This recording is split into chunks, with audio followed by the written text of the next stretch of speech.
শ্বেত পদ্ম সোনা দেবী শ্বেত পুষ্প শোভিতা শ্বেতাম্বরা ধরা নিত্যং শ্বেত গন্ধানুলেপনা শ্বেতাক্ষ সূত্র হস্তাচ শ্বেত চন্দন চর্চিতা শ্বেতা বীণা ধরা শুভ্র শ্বেত লঙ্কার ভূষিতা বন্দিতা স্নিগ্ধৈ গন্ধর্বৈ বিরচিতা সরদানবী পূজিতা মুনিবি সর্বে ঋষিব স্তয়তে সদা স্তোত্রে নায়নে তাং দেবী জগদ্ধাত্রী সরস্বতীং যে স্মরন্তিং ত্রিসন্ধ্যাং সর্বাং বিদ্যাং লভন্তিতে।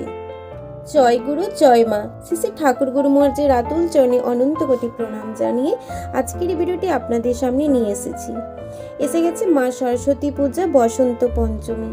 তো বসন্ত পঞ্চমী অর্থাৎ বসন্ত ঋতু পঞ্চম দিন সরস্বতী পূজা বা সরস্বতী জয়ন্তী ভারতের অনেক এলাকায় পালিত হয়। পুরাকালে জীবের সৃষ্টিকর্তা ব্রহ্মা তার সৃষ্টিতে সন্তুষ্ট ছিলেন না, তাই ভগবান ব্রহ্মা ভগবান বিষ্ণুর উপাসনা করলেন। তখন ভগবান বিষ্ণু তার সামনে হাজির হলেন, কিন্তু ভগবান বিষ্ণুর কাছে এই সমস্যার কোনো সমাধান ছিল না। তাই ভগবান ব্রহ্মা বিষ্ণু একসঙ্গে আদি শক্তি দেবী দুর্গাকে আবাহন করেছিলেন। এই সমস্যার সমাধানের জন্য দেবী দুর্গা তাদের সামনে উপস্থিত হন এবং তার শরীর থেকে দেবী মা সরস্বতী প্রকটিত হন। তারপর থেকে সমস্ত জীব বাণী লাভ করে এইভাবে দেবী মা সরস্বতীর জন্ম হয়েছিল। তো বসন্ত পঞ্চমীর দিন মা সরস্বতীর পুজো করা হয়। হিন্দু ধর্মে মা সরস্বতীর পুজোর বিশেষ গুরুত্ব রয়েছে। বিশ্বাস অনুসারে বসন্ত পঞ্চমীর দিন মা সরস্বতী আবির্ভূত হয়েছিলেন। দেবী সরস্বতীকে বিদ্যার দেবী বলে মানা হয়। এই দিনে মা সরস্বতীর আরাধনা করলে জ্ঞান বুদ্ধি লাভ হয়। মা সরস্বতীকে জ্ঞান বুদ্ধিমত্তা শিল্পকলা এবং সঙ্গীতের প্রতীক হিসেবে বিবেচনা করা হয়। তাই সঙ্গীত নৃত্য ইত্যাদি শিল্পকলা দক্ষতার জন্য দেবী সরস্বতীর পুজো করা হয়। এই দিনে মা সরস্বতীর সামনে ছোট বাচ্চাদের হাতে খড়ি হয়। এর জন্য এই দিন শুভ দিনে বিবাহ গৃহপ্রবেশ অন্নপ্রাশন ইত্যাদি শুভ কর্ম সম্পাদন করা হয় বলে মনে করা হয়। সরস্বতী পুজোর দিনে সরস্বতী চালিসা পাঠ করলে মা সরস্বতী অত্যন্ত প্রসন্ন হন। এবং আজকের এই ভিডিওতে আমরা জানতে থাকবো যে মা সরস্বতী ব্রত কথা। তো ভিডিওটি শুরু করার আগে আপনাদের সকলের কাছে ছোট্ট অনুরোধ, ভিডিওটিতে আপনারা ছোট্ট লাইক করবেন এবং চ্যানেলটি অবশ্যই সাবস্ক্রাইব করবেন, কারণ ব্রত করার পর যদি ব্রত শ্রবণ করা না হয় অর্থাৎ ব্রত কথা, সেই পুজোটি অসম্পূর্ণ থেকে যায়। তাই আপনারা সকলে মা সরস্বতীর পুজো অর্চনা করে অবশ্যই ব্রত কথাটি আপনারা শ্রবণ করবেন। আসুন আমরা মা সরস্বতী ব্রত কথা শ্রবণ করতে থাকি। লোমেশ মুনির শ্রেষ্ঠ নিজ তপমনে সশিষ্য ছিলেন বসি আনন্দিত মনে মুনিবর পোলস্ত আসিয়া সে স্থানে সম্বাসিয়া মুনিবরে কহেন যতনে।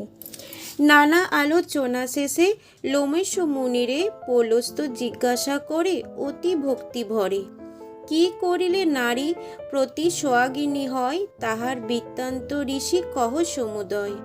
লোমস কইল তবে শুনো মতিবান তাহার বৃত্তান্ত কথা করিব বর্ণন। পরম পবিত্র কথা অতি কুচ্ছ হয় শ্রবণ করিলে ইহা সর্বপাপ ক্ষয়। একদিন লক্ষ্মী সহ দেবনারায়ণ মধুর আলাপে মত্ত ছিল দুইজন।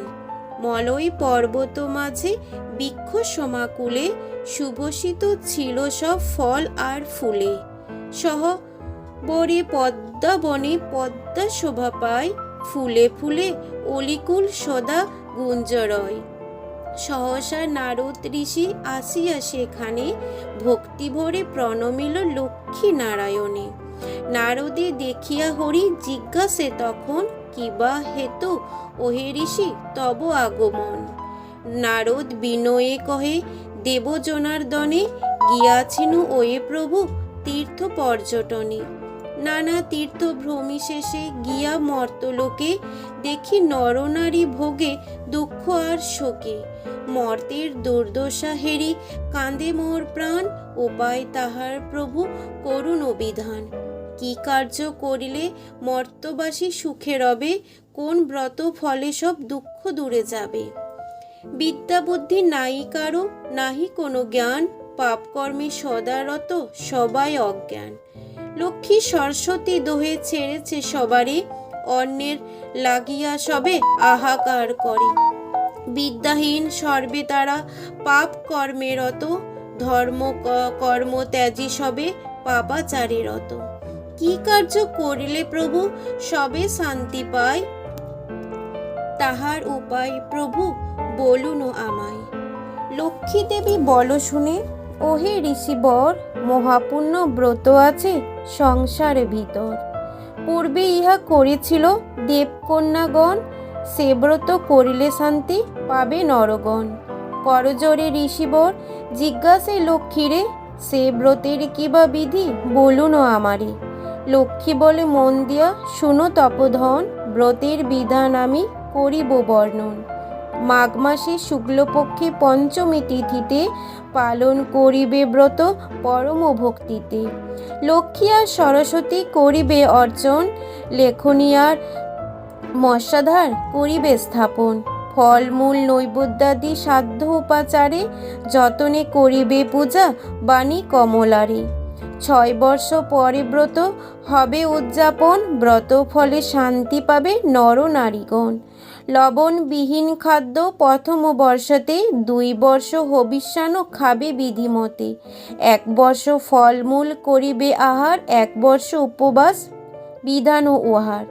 শেষ বর্ষে যথারীতি হবে উদযাপন, ইহাতে মনের আশা হইবে পূরণ। ব্রত অন্তে ব্রত কথা করিবে শ্রবণ, প্রসাদ লইবে পরে যত ভক্তগণ।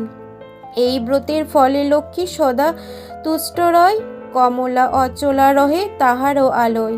বিদ্যার্থীর বিদ্যা হয়, ধনার্থীর ধন, ঐশ্বর্য পূর্ণ হয় তাহারও ভবন। স্বামী সোহাগিনী নারী ব্রত ফলে হয়, পুত্রকন্যা পরিজন সদা সুখে রয়। অতএব ওহে ঋষি করহ গমন, মর্তধামে গিয়া করো ব্রত প্রচারণ। শুনিয়া লক্ষ্মীর বাণী দেবর্ষি তখন, মহানন্দে মর্তধামে করিল গমন। মর্তে আসি ঋষিবর ডাকি সর্বজনে, বলিল ব্রতের কথা পরম যতনে। এই ব্রত লেখা আছে ভবিষ্য পুরাণে, সংগ্রহ করিয়া তাহা লিখিন যতনে। দিনহীন ভক্তিপদ অতীব অজ্ঞান, কৃপা করি দিও হরি শ্রীহর চরণে স্থান। শ্রী পঞ্চমী ব্রত কথা সমাপ্ত হইল, মনের আনন্দে সবে হরি হরি বলো, হরি বল হরি বল।